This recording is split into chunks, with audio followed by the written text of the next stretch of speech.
Hello and welcome everyone. This is Type V3 with a gunplay review of the 1 to 1/44th scale, real grade Gundam Astray gold frame Amatsu Mina, the most glamorous form of the Astray as it's seen in the Gundam Seed Astray manga series.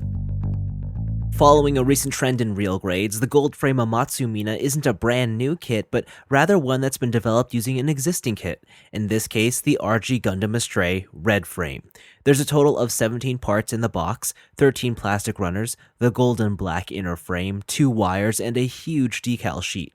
Now, despite being rooted in the red frame, the gold frame actually has a far more elaborate design, thus resulting in a far more unique and lengthy build. Additionally, the implementation of selective undergating and use of many small parts only add to this kit's difficulty. Basically, this is not a real grade I would recommend to beginners. I've gone for the complete straight assembly with all the decals applied. Proportions and detailing aren't an exact replica of the Amatsu Mina's original line art, but that's to be expected with the slight design liberties taken in real grade kits. Regardless, initial impressions are that this is a great looking Gundam. Where the kit's presentation excels in most is in its diverse use of plastic finishes. There's gloss black and matte black, 2 different gold plastics, and just the right amount of decals and foil stickers to make things pop.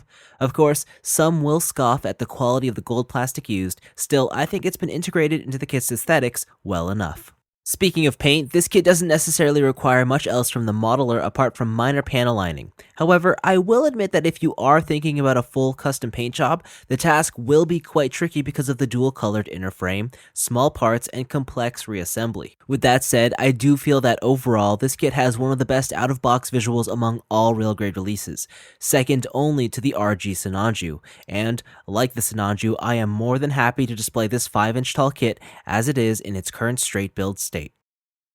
Articulation starts with a ball socket neck, a waist swivel, and a minor tilt in the torso.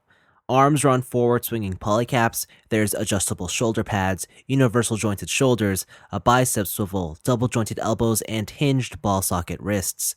The small waist skirts have some adjustability and you can lift the rear waist assembly upwards.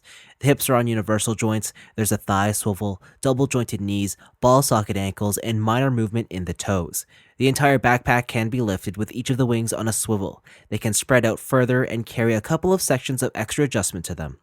Articulation is very good with the occasional collision of parts. More surprisingly though is that this is not a back-heavy kit, and the kit has remained incredibly secure with no parts falling off. Accessories start with a pair of gripping hands and a left side only fist. As for weapons, you get the beam rifle with lancer darts. It's held in the right hand and looks good. Next is the triple claw. The claws themselves can be extended and the whole unit mounts on the left arm. The other left arm attachment is the offensive-defensive shield lance. The tip of the lance opens up to accommodate 2 different effect parts, a shield and a spear. Both do the job nicely. You also get a wire to display the spear being fired out.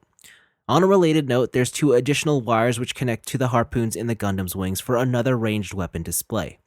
The last weapons are a pair of sabers. These are nothing more than simple swords that peg onto the side skirts when not in use. Finally, the kit includes a display base adapter and a pilot figure. So to wrap things up in a swift manner, the 1 to 1/44th scale RG Gundam Astray gold frame Amatsu Mina is a model kit that looks great, feels very stable in hand, and houses a diverse amount of features. I think that for me, the biggest surprise about this release is how much it manages to feel entirely new despite being based on an existing real grade kit. I completely expected this to just be the red frame with a bit more accessories, and while that's technically true, I never really got that sense while building it, and the completed kit is even less evident of its roots. With its challenging build and impressive out-of-box presentation, I'd rate this as one of the best RG releases to date. If anything, the real grade Amatsu Mina is a model kit that embodies excitement. But that's all from me. Thanks for watching, hope you enjoyed it, and I'll see you in the next review.